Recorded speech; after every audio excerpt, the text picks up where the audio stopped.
Salam pendidikan, salam buat pendengar semua. Assalamualaikum warahmatullahi wabarakatuh. Nah, perkenalkan, nama saya Kardi Manaksa. Saya dari Pendidikan Fisika 34. Di sini saya akan mencoba menjelaskan mengenai makalah yang telah kami buat sebelumnya, yang kemudian telah di-ACC oleh Ibu dosen yang mulia. Dan pada kesempatan kali ini, saya selaku pembicara pertama dari kelompok saya sendiri, dan saya akan mencoba menjelaskan poin pertama dari apa yang telah kami buat dalam beberapa minggu sebelumnya dalam bentuk makalah tersebut. Nah, di sini saya akan mencoba menjelaskan mengenai fakta-fakta mengenai eksperimen emisi radiasi benda hitam. Nah, yang kemudian secara sebelum masuk pada ranah penjelasan secara dalam mengenai radiasi benda hitam tersebut, di sini saya akan mencoba menjelaskan terlebih dahulu secara teoritis mengenai apa sih itu radiasi benda hitam tersebut. Nah, perlu kiranya kawan-kawan sekalian ketahui bahwa penjelasan secara teoritis dari radiasi benda hitam itu ada pada ilmuwan-ilmuwan yang telah mengeksperimenkan atau telah mengkaji radiasi benda hitam tersebut, mulai dari Robert Gustav Kirchhoff pada tahun 1892 dan Stefan Boltzmann sendiri. Nah, kalau menurutnya Kirchhoff dalam kajian ranah fisika dalam membahas radiasi benda hitam tersebut, nah, dia di dalam fisika, dia di radiasi benda hitam atau dalam bahasa Inggrisnya body black, dia itu diartikan sebagai benda yang mampu menyerap kalor radiasi atau radiasi termal secara kuat dan efektif. Nah, berdasarkan radiasi termal yang telah diperoleh tadi tersebut itu kemudian dipancarkan kembali melalui gelombang elektromagnetik, baik itu gelombang pada radio maupun pada gelombang pada cahaya itu sendiri. Nah, itulah yang kemudian yang Kirchhoff eksperimenkan dari data tersebut. Nah, kemudian berdasarkan data eksperimen yang telah dia peroleh bahwa spektrum radiasi benda hitam itu berupa spektrum kontinu atau yang tingkat intensnya itu lebih tinggi. Dia itu memiliki pancaran yang lebih sedikit kuat. Nah, misalkan dalam penerapannya dalam kehidupan sehari-hari ada pada fenomena pemanasan global. Nah, fenomena pemanasan global ini disebabkan oleh efek rumah kaca itu sendiri, yang kemudian yang menyebabkan efek suhu di bumi itu semakin meningkat. Nah, kemudian pada penerapannya itu dia dapat menjelaskan mengenai efek daripada radiasi benda hitam tersebut. Nah, mungkin untuk penjelasan yang kedua yaitu Stefan Boltzmann. Nah, kalau menurutnya Stefan Boltzmann, dia mengatakan bahwa di dalam fisika itu sebenarnya radiasi benda hitam itu bukan hanya pada ranah benda hitam tersebut. Terus yang kedua sendiri, ilmuwan yang kedua yaitu Stefan Boltzmann. Kalau ilmuwan ini dia mencoba menjelaskan ranah fisika itu, dia mencoba menjelaskan kalau dalam ranah fisika sebenarnya radiasi benda hitam itu bukan hanya pada benda yang buram. Ini benda yang buram dan tidak memantulkan cahaya. Artinya apa? Artinya bahwa bisa jadi benda ini justru menyerap atau dapat menampung cahaya sendiri.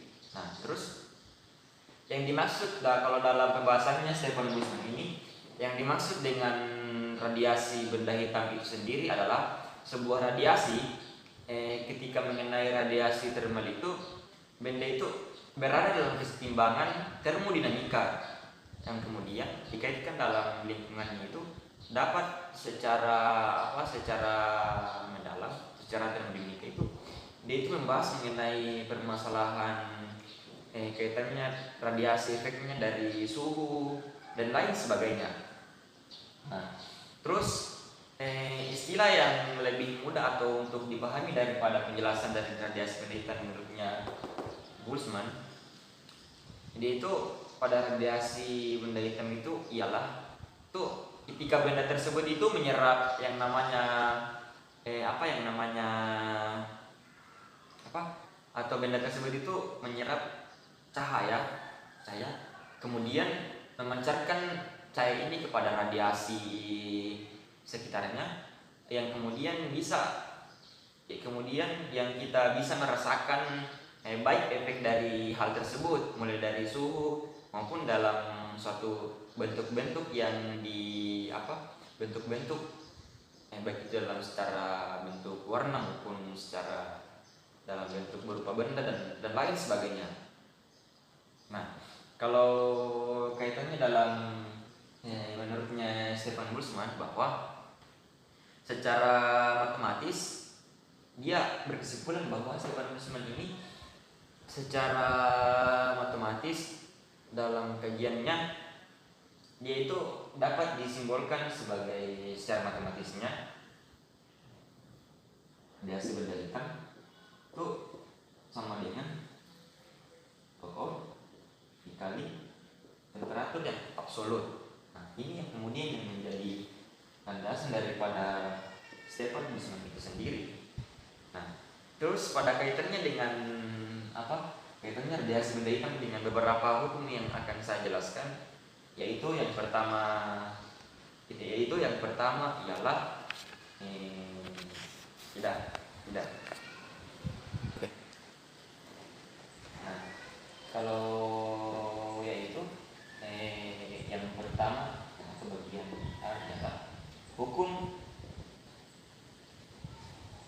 pertama ialah hukum daripada eksponensial Wilhelm itu sendiri, hukum eksponensial Wilhelm.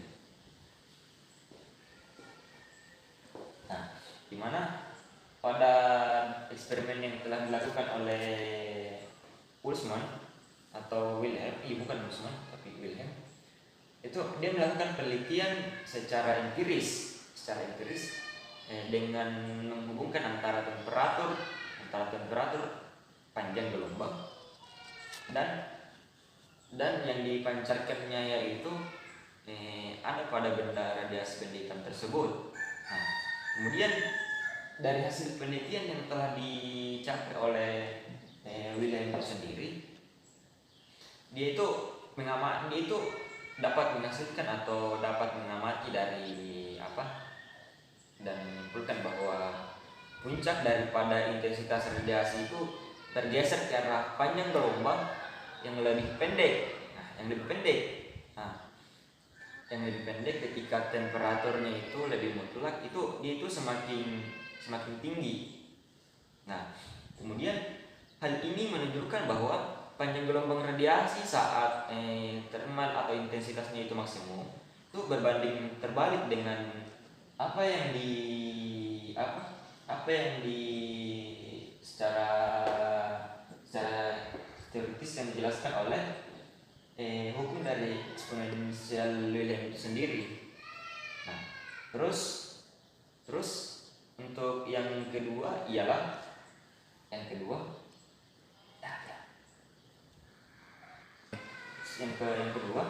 masih belum yang kedua, masih Ricky.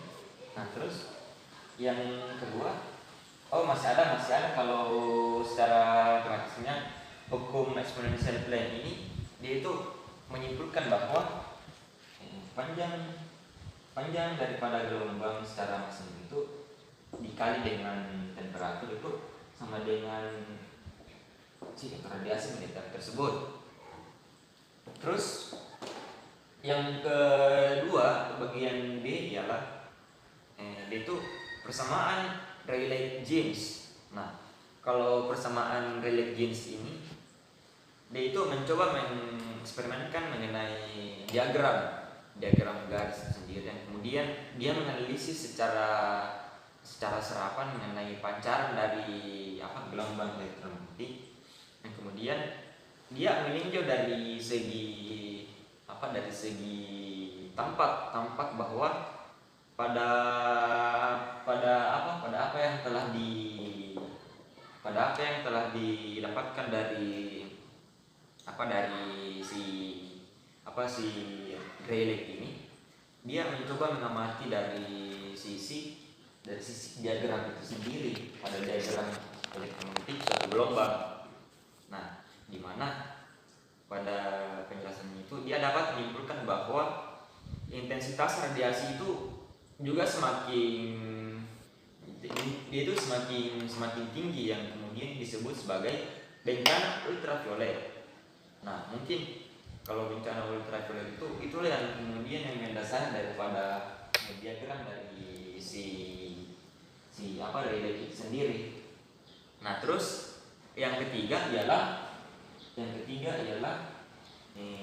pada persamaan Planck. Nah, kemudian pada persamaan Planck ini, dia itu secara akurat itu menjelaskan mengenai radiasi benda hitam. Nah, kalau radiasi benda hitam itu ada pada bencana pada ultra umum sendiri, yang kemudian mengamati pada diagram berwarnanya, dia mencoba mengamati garis-garis yang terdapat yang berbentuk gelombang pada radiasi benda hitam itu pada diagram tersebut itu, yang kemudian dia itu menyimpulkan bahwa pada saat gelombang elektromagnetik pada radiasi benda hitam, dia itu mengalami yang namanya sebuah keseimbangan termal pada temperatur T. Nah, sehingga dia berkesimpulan bahwa pada pembahasannya itu gelombang elektromagnetik itu memiliki keseimbangan secara efektif atau baik secara termal. Dia itu ketika berada pada suatu temperatur suhu yang sangat bagus, temperatur suhu. Nah, yang kemudian dia dapat memiliki sebuah kesimpulan dari beberapa hal tersebut. Nah, yang kemudian hal yang akan saya jelaskan berikutnya yaitu mengenai sifat-sifat daripada radiasi benda hitam yang secara ideal, daripada cahaya yang lebih ideal dari radiasi benda hitam itu sendiri. Nah, adapun sifat yang pertama, bahwa benda hitam yang secara lebih hitam atau lebih pekat, dia itu akan memancarkan cahaya yang lebih bagus pula daripada seluruh benda tersebut. Nah, artinya apa?